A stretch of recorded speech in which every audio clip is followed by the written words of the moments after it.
Hello and welcome to In the Art Scene podcast, an art podcast that has it all. I'm your host, Galina Marquez, and I invite fascinating people to talk about their personal creative journeys, success stories, and inspiration. We talk about art business and marketing, how to find your creative voice, and all the new trends in the art world like NFT, AI, and such. Join me and my guest for today's conversation. Hello, everybody. Welcome back to In the Art Scene podcast. It's Galina Marquez. You know me already. It's season 7. Oh, my goodness. Wow. I have another amazing guest with me today. But before we start the conversation, I just wanted to thank you, everybody, for all your support. And I'll really appreciate it if you like the show, leave us a review wherever you listen to the podcast and share it with your friends, because that's just, we want to spread the good word about good artists that we have on the podcast.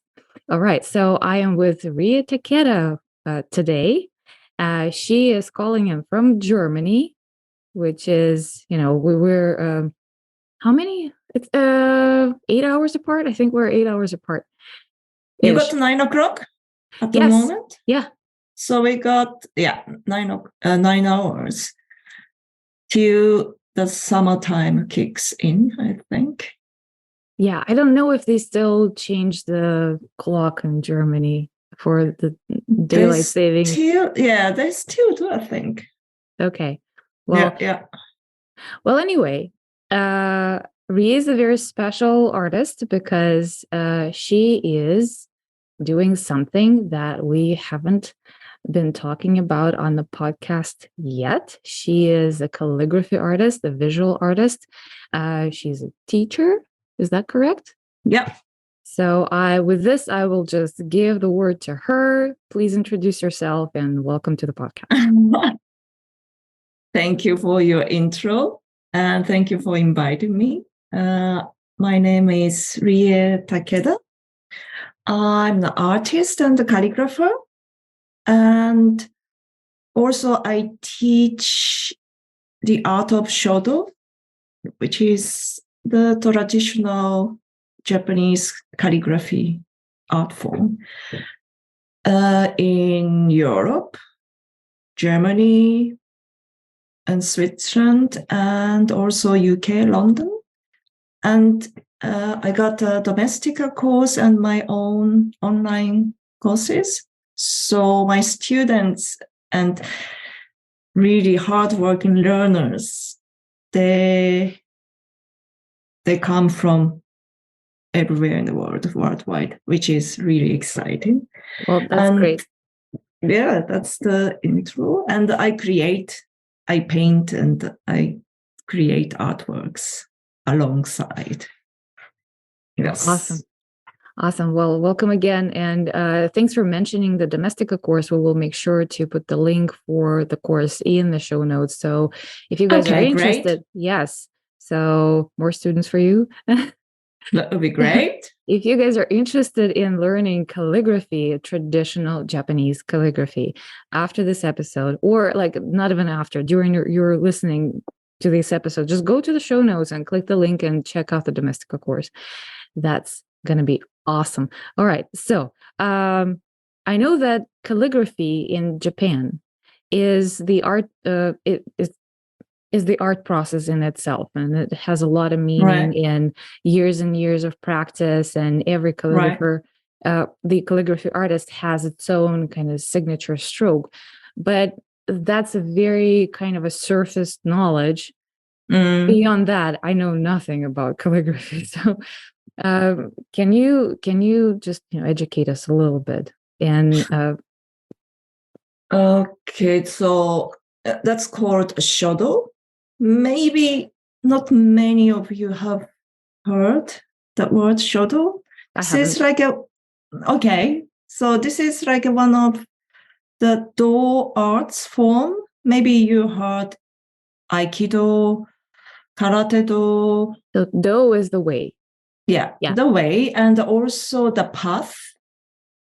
And they call it also the Tao. But it's more like the path we walk forward, we move forward.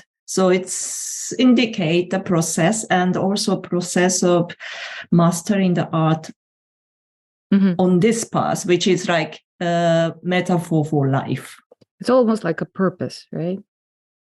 Yeah, but it's, at the same time, it's more like about the process rather than like creating the aim and going to that particular aim. It's more like there is always the process every day, every time when you learn this art form. So the result is not as important as the process. Yeah. Okay. So, and the show is, that means to write, to calligraph. And it's also Shodo, not only the technically, the way of sort of calligraphy art, but it's also the beautiful writing. So that's the Shodo, and it's the one of the oldest art forms exists, maybe since mid-5th century. And as I said, it's not only like a highly skilled techniques and the brush movements. It have to be accompanied with the inner stillness, the calmness, and that makes this art is very deep and rich and interesting for me also as a teacher. So it's not like you're learning the techniques and skills and make it better or perfect. It's the reflection of your inner journey at the same time. So would you say, does it make sense? It kind of does. It kind of does. But would you say that it's somewhat similar to meditation? It's like it's the observation inward and like listening to your body, knowing who you are. That's kind of okay. Because so it's visible. Like every momentum and the process or present moment, you are in with the brush and ink in front of paper. You see it how it was 2 moments ago. So for me, it's much easier to meditate while I do calligraphy because I can see what the state was. And then I could see the process and development within 1 or 90 minutes. So one could combine. Yes, you can meditate while you do calligraphy. So it's the art of self-awareness. Well, I wouldn't go so like big sort of category, but it includes. It's also depend on, it reflects your character and how you are. So some learns differently because we are all different, right? So I can't really put like one category, but it's one of the elements you may experience because it's the body and the mind connection, if it's sort of more like a familiar word. So you learn how to connect those two, body and mind, through practicing calligraphy with the ink and the brush. It's actually it's amazing to me how, like, when you look at the Japanese calligraphy, it's very minimal, right? And then you are describing how much goes into it, like how much process, how much self-awareness, how much the body and mind connection and the development of character and meditation, like this, so much. Like this is almost too much work to make, I know. Very minimal. But once you're into it, then it goes really much easier because it's more like you feel very soothing and comfortable because you feel lighter and more peaceful, and you're actual physical body. I mean, the way I teach, it's the mindfulness method. So I always try to sort of show the techniques, how to relax the body and release the tension. Mm-hmm. That's the foundation. Otherwise, like your body has such a strong, stubborn routine to control and make it like better or perfect. These things, we have to let it go. Yeah, I feel like all of us workaholics, busy moms, we would just have to take your course. Yeah, absolutely. So, how long have you been doing this? And how did you start? How did you decide that you want to learn calligraphy and make it your dough? I don't think I consciously decided, because that was more like a natural path. Because my grandma was a calligrapher. So they say I started more like the age of 5. Wow. So she showed me the basics. But she was very creative. So, often the art of Shodo, the kids and the people learn very, very strict sort of traditional way. Mm-hmm. And she showed me them more like, like a playful brush painting, and showed me the pictogram of the characters, kanjis. Mm-hmm. So I could associate like the bird character, but in the mind, it's the bird, the picture of the bird. So that's how she showed me the first stage. And that was really, I find, was beautiful way how she showed that. Yeah. And then she introduced me. I'm sorry for interrupting. Sorry. Yeah. But traditionally, it's not taught this way, right? Not quite. It's more like a much less explanation and much less hands-on. Mm-hmm. And they don't really focus on, from the beginning, the conscious body and mind connection. And the energy, the energy movement. Mm-hmm. You will learn it. But, traditional way, they wouldn't show you why and how to. It's more like you learn by watching or seeing the masters, right? So it may take some years or some give in. And that was, I found, was not really like an effective, best way, because time changes and our daily life also changes, right? So that's why I just, I was experimenting and seeking for like particular method that could work for everyone. It doesn't matter what kind of background or age. So yeah, that's the way I teach. So not only the techniques, but also I focus on, that the students are become aware of their own energy movement and how the brush is following their own sort of mood and energy input.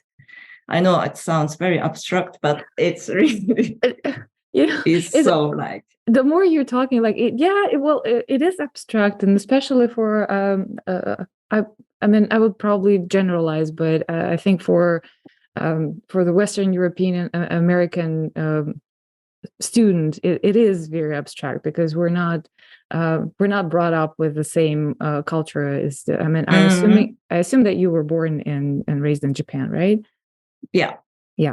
So we have a different mindset. So our brains are working completely differently.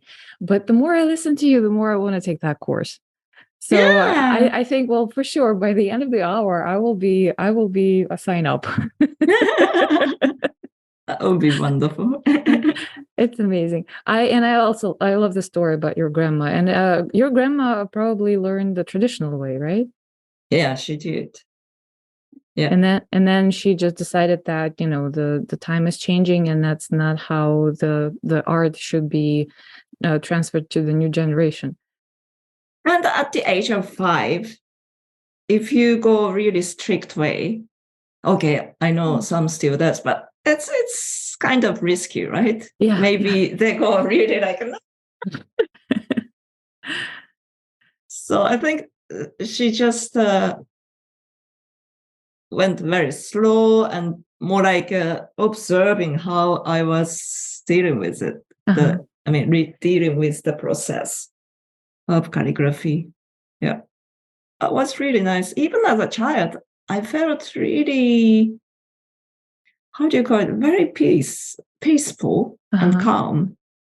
And this sort of, how do you call it, default switch. The more you learn this Shodo, Japanese calligraphy, it goes much quicker. So even if you are very stressed out or very hectic, once you create the setup and start rubbing the ink, your body knows exactly what to do. And, your body and mind knows that will be soon very harmonious and calm. And it really works. It's really based on the body learning process and memory. Like for some people, maybe playing music or maybe, doing yoga or maybe having walk in the forest or swimming or like the sports that can make them totally, how do you call it? It's called the mushin. It's the clear mind. So you are not thinking. Your analytical mind is somewhere else, but you are in the present moment. Yeah, you're and often your flow. body, and that's this kind of lightness and sort of calmness. I think everybody has. Okay, could be very short moment and maybe not conscious, but that's the closest if you like to imagine. So practicing calligraphy helps you get into that flow mode easier. So, well, I have a few technical questions. So the way you describe it, that you are one with the brush and you're really listening to your own moods and movements and rubbing ink on the paper, but it is still calligraphy. So you have to learn kanji, right? You have to learn the proper way of writing the kanji. And how many kanjis are in the Japanese alphabet? Well, there are lots, thousands. But if for just standard communication, when you got 3,000, then 3,000. That's the level, like when you're in high school. Oh my goodness. And they have this between two, maybe less, but 3,000. And then when you go higher education or specific, then it goes more and more. And you as a calligraphy artist, you know probably all of them, right? I don't know. No? Definitely not. Right, because the existing kanji is just, I don't know how many thousands, but like really lots. So whenever I pick up like a calligraphy dictionary, especially like so many strokes, kanjis, there are still some I could guess the meaning, but like those I never wrote before in my life. So that's really interesting, but it's more like we would use the kanji in order to practice the technique. So the aim is not to study kanji at all. But the way I teach, I pick very carefully what kind of kanji. So both technically fitting for that student or for the course, but also the meaning of the kanji.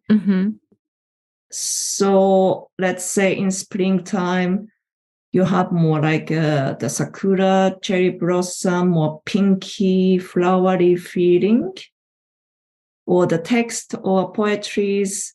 So it's the spring, and in that way, you are more easily get into the text or kanji. And for the mindfulness input is very important, because at the final stage, I suggest all students to have just abstract, envisage the picture according to the kanji or text. So the color or sense-based sort of picture. So let's say the cherry blossom night become your own individual sort of calligraphy work, because you actually put your mindfulness of maybe like pink flowery smell of cherry blossom or spring night. So that's this mindfulness input is, I find, it's really important, because that's the charm of Shodo calligraphy.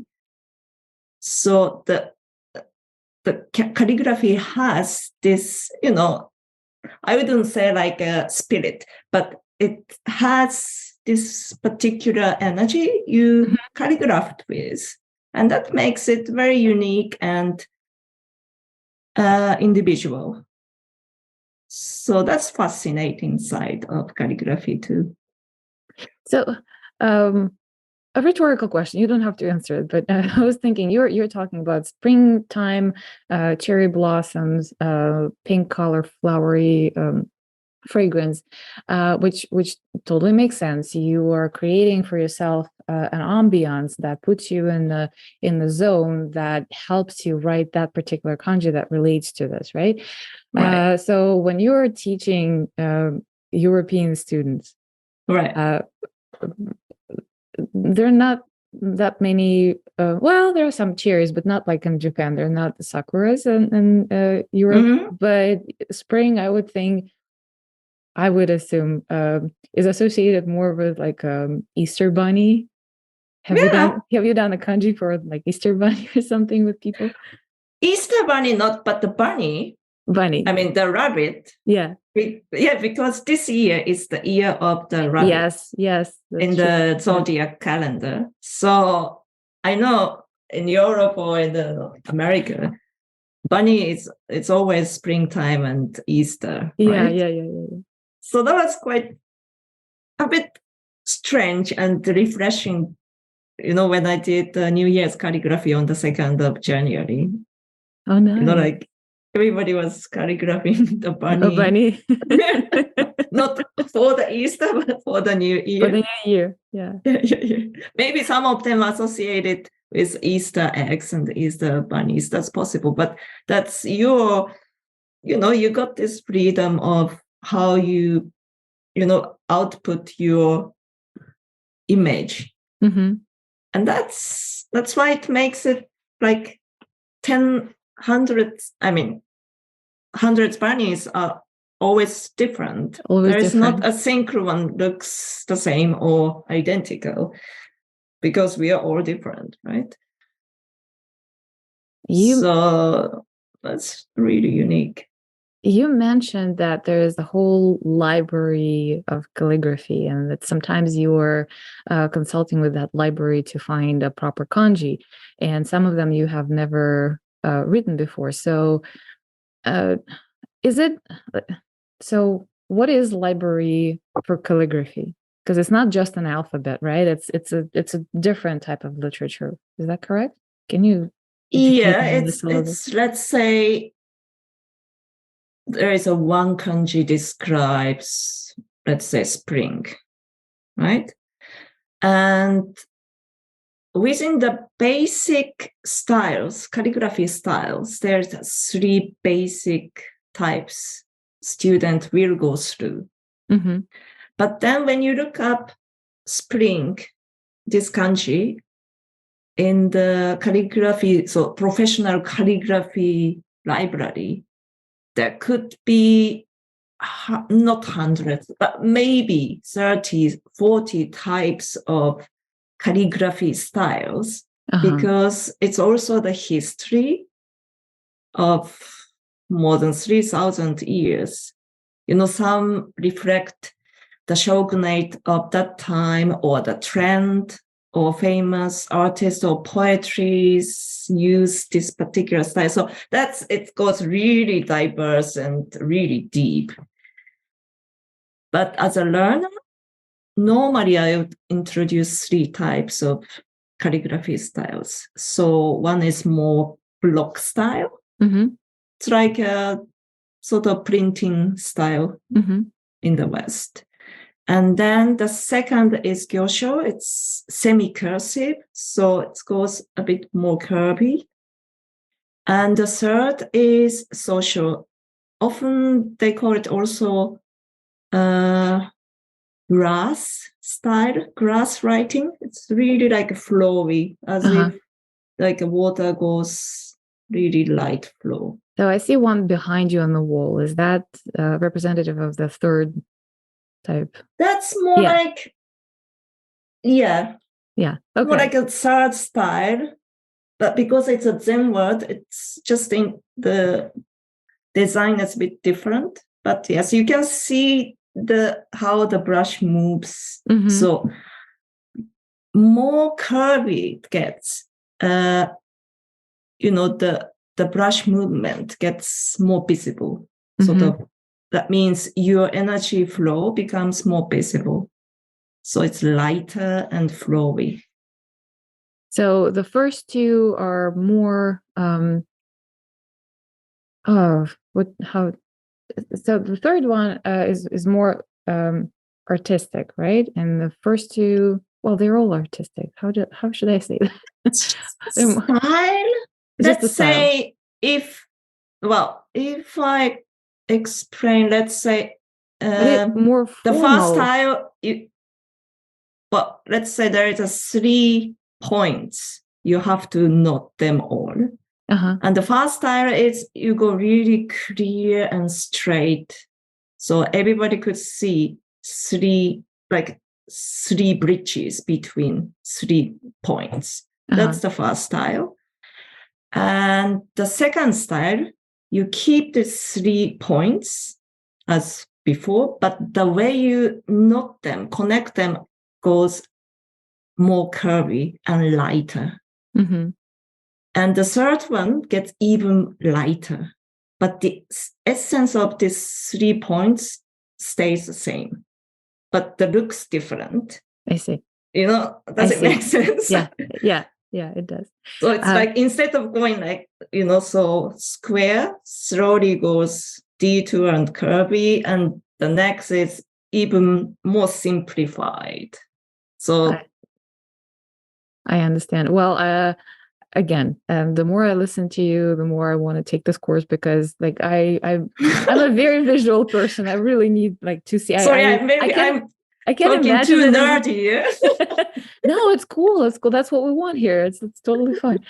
But yeah, it's trying to explain the visual art in different styles, like the same thing in 3 different styles on the podcast.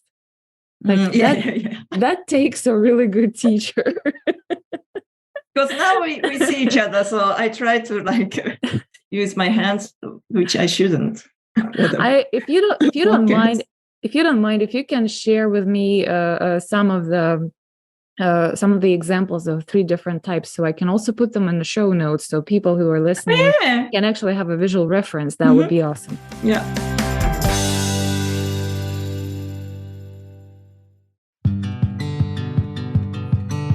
Hey, In the Arts Scene listeners, I just wanted to say a quick thank you for all the support you've given me in the past year. It means more than you know. Every donation through Buy Me a Coffee and every purchase of swag helps me keep up with the production and put out a new episode every week. And I certainly appreciate if you will keep doing it. But I also feel that if you like the show this much, you deserve a little more than just a thank you. This is why I launched a Patreon page There will be monthly live Q&As, exclusive content, and for the hardcore fans, I got some swag and keepsakes. I love this community that we are building together. And by joining my Patreon, you will help me create more content for you. Go to patreon.com/intheartscene and join today.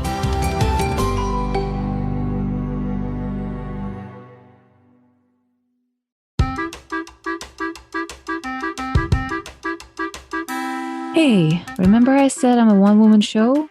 Well, there's a little more to it. Being a busy mom, an artist, and entrepreneur is not easy.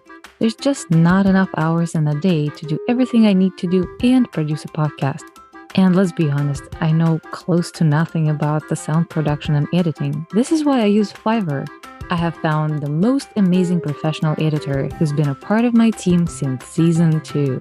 Fiverr is an amazing resource, especially for artists whose precious time should be spent in the studio and not at the computer. You can literally find everyone you need, from virtual assistants to web designers and SEO specialists, to help you run the business side of your art practice, and for any budget as well. Go to intheartscene.com/Fiverr to get connected with professionals who will help you get the things done.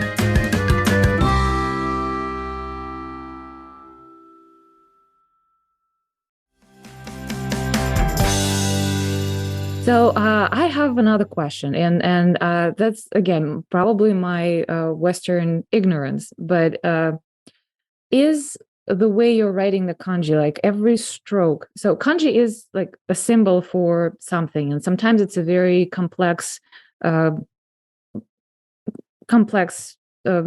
concept, right? So it's not necessarily just the word for spring, or just the word for bunny, or just the word for sakura. It can be, it can encompass like the spring, but also how you feel the spring, like the spring by the river, and there's a river flow and the sound, and like the whole ambience can go into one symbol, and this is why they're all different. But if you dissect the symbol, does every stroke have its own meaning, or it's just like the symbol itself and you like? Well, stroke, it's just the element to compose a kanji, and within the kanji there is a types of kanji developed from picture, which is pictogram. So like, let's say the kanji moon. And if I show you the development of this kanji, you can really, really easily associate with the crescent moon and some clouds. So you could see or still the background, picture background. Whereas another type, it's called ideogram, which is like the mixture of the meaning and sometimes symbolism, sometimes pictogram, sometimes the sort of the form or description of the sound. So that's minimum 2 types of kanjis. But for the beginners, I often bring more pictogram-based kanjis, because then it's much easier to envisage the background and also visual sort of atmosphere. So, but ideogram, it's more like when you learn, let's say, the tree, which is pictogram, you really could see the trunks and the roots of the tree. And then, let's say, if you put extra another tree or another 2 trees on top, then the meaning becomes from solo tree to the forest. So it's got certain particular logic, how the element of kanji get composed and then create another meaning. But this the main element, let's say water or tree or the soil, it stays the same.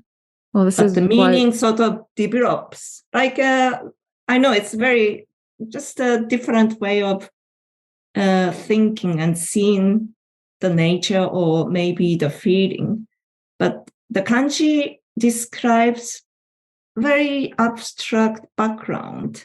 And often, well, not often, but many times you understand, okay, that's interesting. Like, let's say mindfulness. Mhm. Two elements. One means the here and now or present moment or momentum, plus heart or mind. Uh-huh. Two together means mindfulness. So, there's... I get it. I understand. Well, this is why there are thousands of them. Yeah. So they are always together and create a They meaning. always develop, and probably correct me if I'm wrong. With this logic, I assume that the alphabet of kanjis keeps growing because there are new meanings and new concepts and new ideas, and different people are like different combinations of the symbols and meanings, and like it's like a poetry, right? You're taking one concept and then you're um, wrapping it into one feeling or another feeling, and Right. creating some like a visualization of things. So is that true that the kanji alphabet is or library keeps growing? I mean, you actually mentioned that when you were talking about the library, that there are 40 different ways of writing the same thing. I think it's the maybe like a variation gets bigger. The kanji itself stays, but the variation how you put second kanji so create another meaning or update meaning, but kanji itself stays. Okay. That's my understanding. You can't really like introduce, I invented this new kanji. That doesn't, it's more like a new sort of variation, how they put together, and then means something different. That's possible. I get it. I understand. So there's another thing behind you that I'm looking at. It's a brush, right? Oh yeah, that's it's a big one. Brush. Yeah. So because that's true. So you are creating almost like life-size calligraphy. Yeah, I mean, there is a calligraphy I teach. This is like the one category. And like calligraphic art or calligraphy artworks, that's more like my own sort of input. So it can be different medium, and the size and interpretation or presentation is different. And this is, well, normally one doesn't use this big brush. I just put it out because I bought a new sort of the glass holder. And the next month, I have one calligraphy performance with this brush. So I was just preparing for that. But it's more like a performance of Shodo. I see. So you are doing performance as well. Yeah. Oh, that would be fascinating to see. Yeah. You really like experience the energy power. Wow. That's really, I think that's the best way to see what calligraphy is about. Let's talk a little bit about your art. So we talked about calligraphy in general, and thank you so much for such a detailed and deep explanation, because now I feel like I understand much more, and I'm getting increasingly more interested. I hope I'm not really giving you so nerdy information. No, this is good. This is absolutely like the nerdier the better. Transporting. The nerdier the better. It's that's what we want, because I I would assume that many people who are listening to us have maybe like just as much knowledge about Japanese calligraphy as I do, which is very little. So it's very interesting to listen to you. So, but I want to also to talk about your art. So you're a teacher, and we talked about that process and how you work with your students and what it means to you and what you bring to the classes and the courses. But you also have your own way of expressing yourself through calligraphy art. So, Right. And one thing you just mentioned, it's the performance with a big brush. So what else? Can you please talk a little bit about your personal work, your art? Well, I do create, let's say, the sumi ink based, more like a mono works. But also another style is very, very colorful and full of motifs and patterns. And the most sort of representative one is called painted poems. So often I paint very bold colors and more like kimono, antique kimono inspired patterns. So they flow together. And then I put the calligraphy additionally on top, or let them intervene together. So, but the calligraphies I compose and design into that painted poems it's not like the types I teach. So I deform the lines and composition of the kanjis and calligraphy and then rebuild in order to express the meaning of the poetry. So it's really flows together. So sometimes very flowy, sometimes very bold and matte. So when you look at, let's say, my Instagram, you can see lots of colorful stuff on one lane. That's the painted poem series. Because through the calligraphy, you can create, let's say, one kanji rain. You can create lots of different types of rains, which really describes how it rains. And also how your poetry associated with, and that's, as I said, it's a really fun part of calligraphy. You can really go deep and express. I have a question.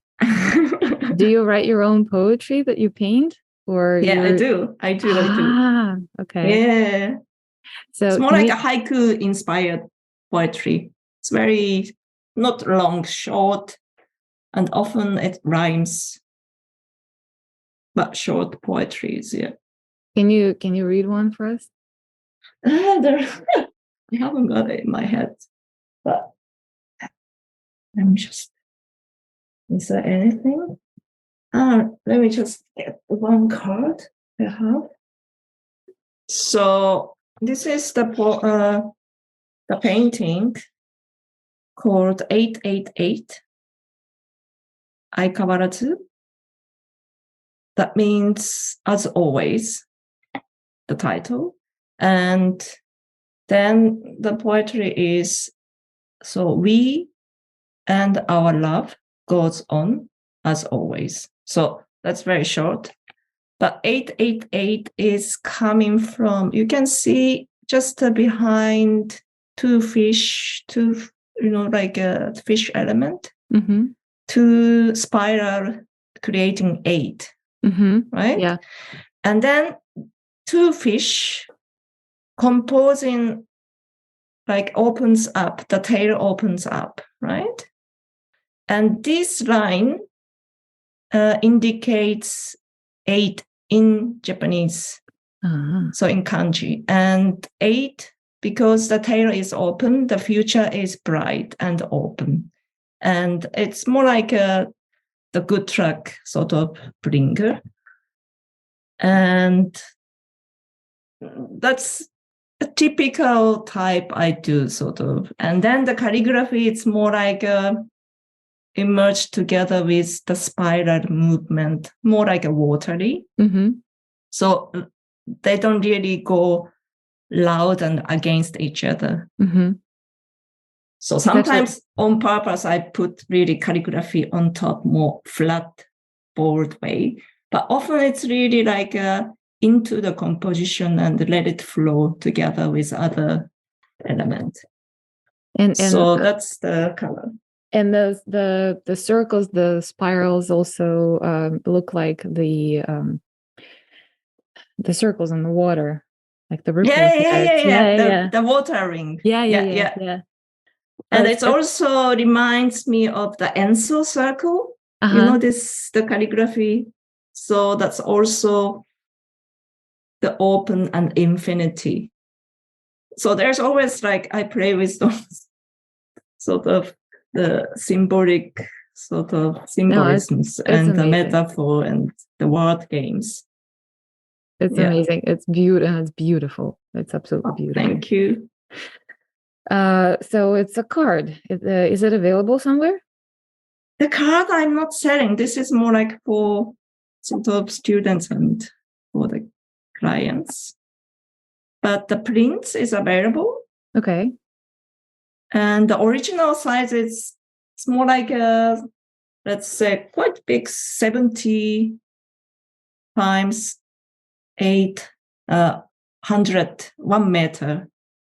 Okay, 70 centimeters by 1 meter. So 1 meter is it's for you got the inch, right? For the American listeners, yeah. So 1 meter is a yard plus a little bit, plus like a yard and 4 inches. And 70 centimeters, let me tell you, it's a 2 feet. Yeah, it's about 2 feet. 2 feet. 2 feet by 3 feet and 4 inches. That's kind of it's big. It's big, and it gives you like, it's need a lot of air and space. Yeah. Yeah. So that's the painted poems, and then I make the calligraphy works. Sometimes on the paper, bigger canvas, on the wooden panel, or more abstract. So that's lots of ways I like to try and experiment. And also, you know, like lining and wording and the lettering. As just 24 hours a day, it's not enough. Yeah, I can imagine. I can imagine. Wow. It's wonderful talking to you. Absolutely. I'm so inspired, and I hope that you guys who are listening right now are inspired too. So we are almost at the top of the hour. So with this, I want to ask you to say how to find you online, so everyone can go to your Instagram, to your website, get a sense of what kind of art you do. I will also leave all the links in the show notes, including the Domestica course and some of the images, so you guys kind of have an idea of what we were talking about. Can I plug my book too? Yes, plug away. Seen it? I haven't yet. Plug away. This is like a recently published book. Uh-huh. It's the Shodo. And the subtitle is The Practice of Mindfulness Through the Ancient Art of Calligraphy. I mean, Japanese calligraphy. And I share my insider tips as a teacher. You know, like how to really like a practical sort of book, how to release the tension and how you set up your table and, you know, mindset as well as physical set. And a bit of background and history of calligraphy, Shodo.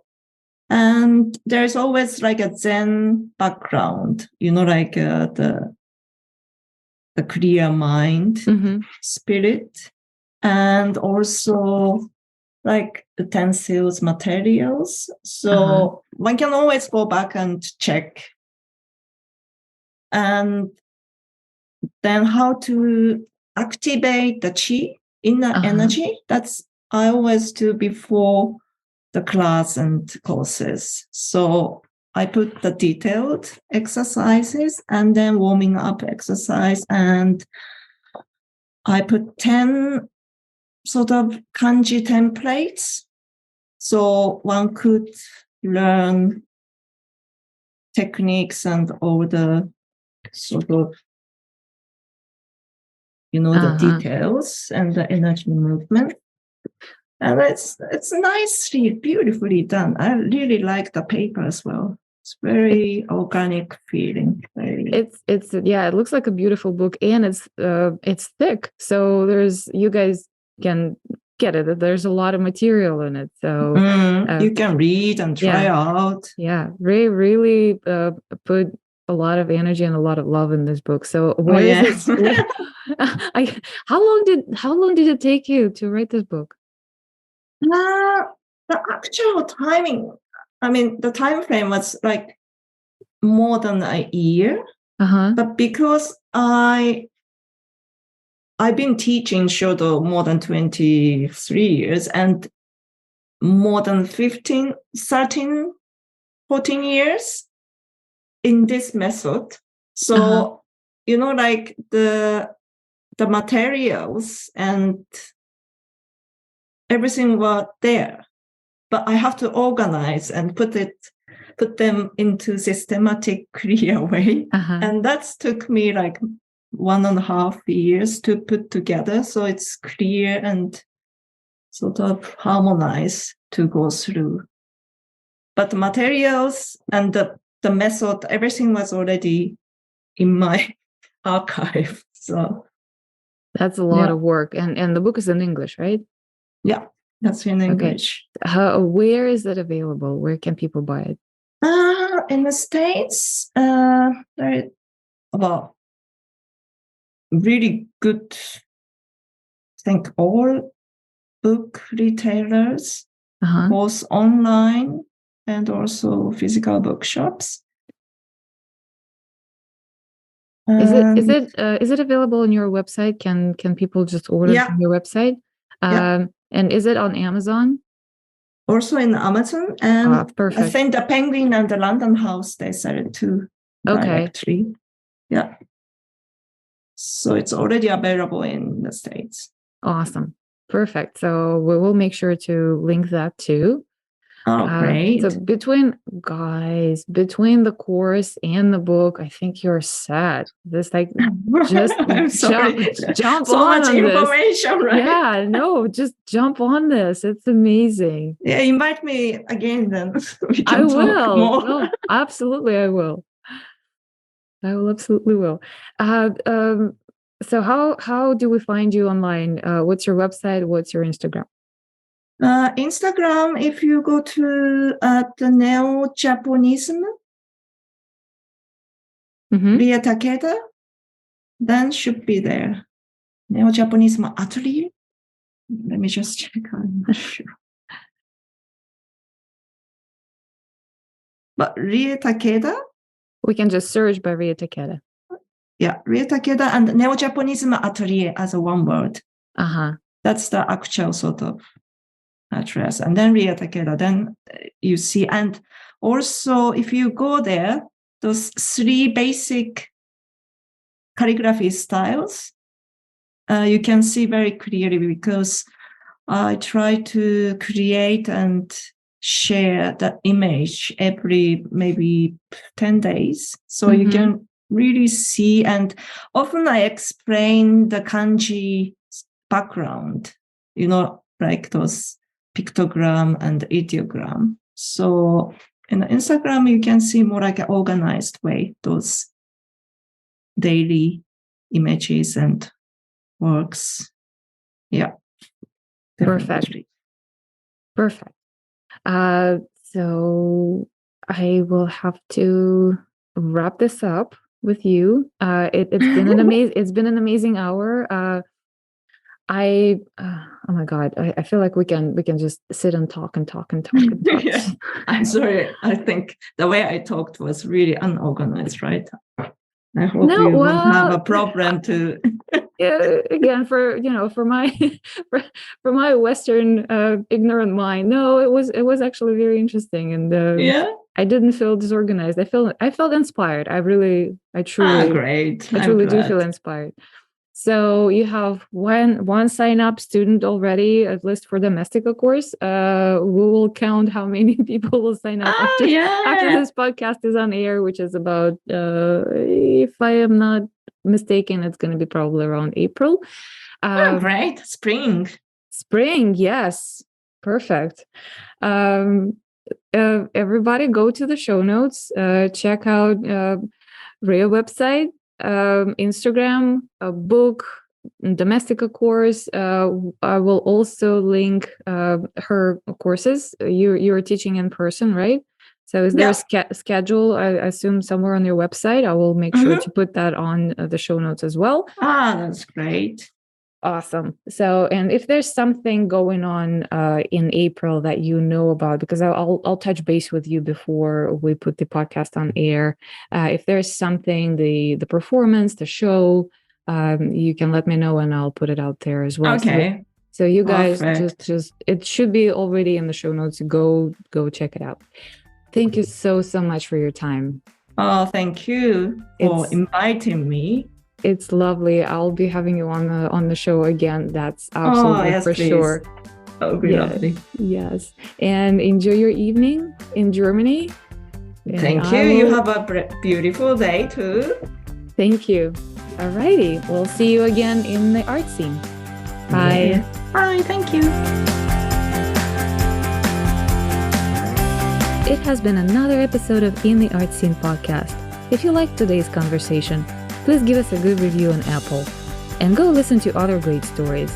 Check out our website intheartscene.com or follow us on Instagram at intheartscene for more content. If you are a creative and you want to share your story, shoot us a message from the website or DM us on Instagram. Look forward to seeing you next time in the art scene.